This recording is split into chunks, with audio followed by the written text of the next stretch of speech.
Kali ini adalah kasus kehamilan kembar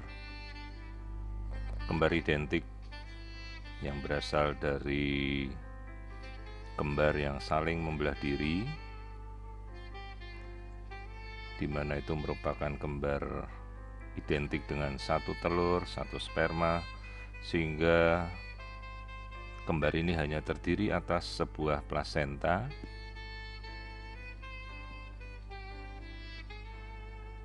Sehingga keduanya identik sama persis, baik kelamin maupun seharusnya pertumbuhannya. Resiko dari kembar identik adalah pertumbuhan janin yang saling berebutan makanan, di mana tidak boleh di antara janin ini pertumbuhannya mencapai selisih lebih dari 20%, di mana apabila pertumbuhannya terjadi lebih dari itu, maka kita namakan ada kecenderungan janin mengalami twin-to-twin transfusion syndrome. Pengertian dari twin-to-twin transfusion syndrome adalah janin yang saling berebut makanan tanpa bisa kita cegah. Salah satu berfungsi sebagai donor bagi kakak atau adiknya yang lain, sementara pihak yang mendonor tidak bisa menghentikan suplai secara terus-menerus direbut oleh kembar identik yang satunya, hingga pertumbuhannya akan mencapai perbedaan titik tumbuh yang jauh.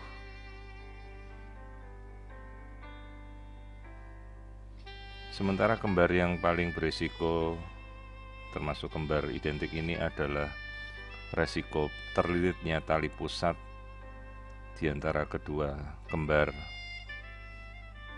di mana itu juga merupakan suatu hal yang sangat fatal apabila terjadi tanpa bisa kita cegah.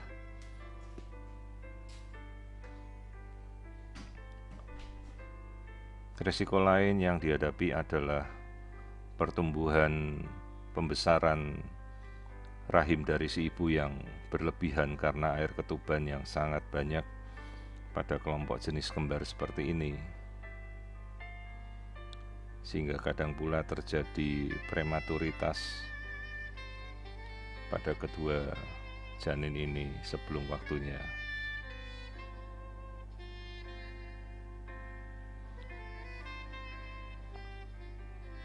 Jadi di sini kita melihat gambaran kembar identik, kembar monozigot dengan satu buah plasenta dengan pertumbuhan yang masih sebanding antara satu sama lain.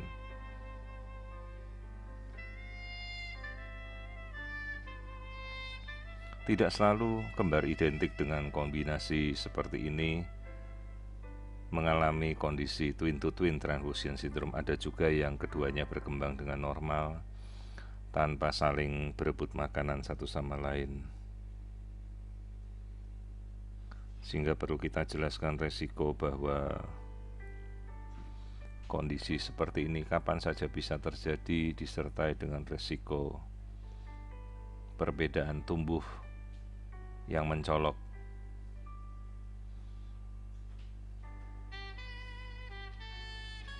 Jadi secara keseluruhan kembar identik itu memiliki kembar yang sama persis dengan satu buah ari-ari yang mensuplai keduanya, sehingga kadang kedua janin ini saling berebut makanan sama satu sama lain tanpa bisa kita cegah.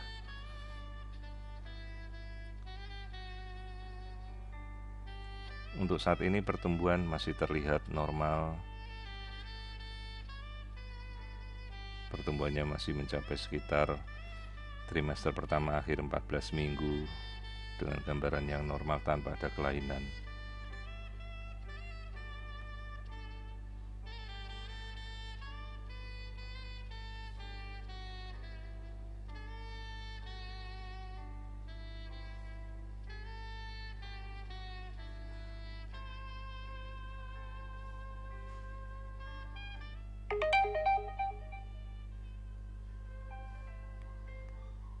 Terlihat posisi janin satu ke atas dan satu ke bawah.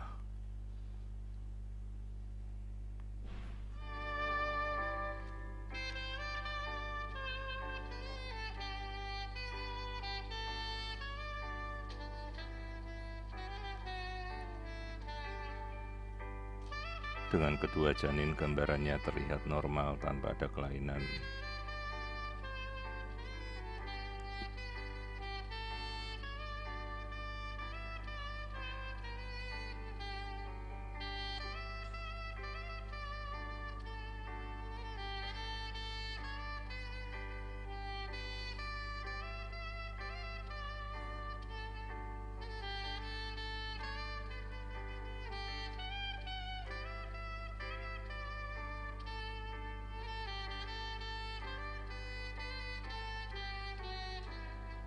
Di sini kita bisa melihat kedua twins kembar saling berinteraksi satu sama lain, dan keduanya memperlihatkan aktivitas yang normal.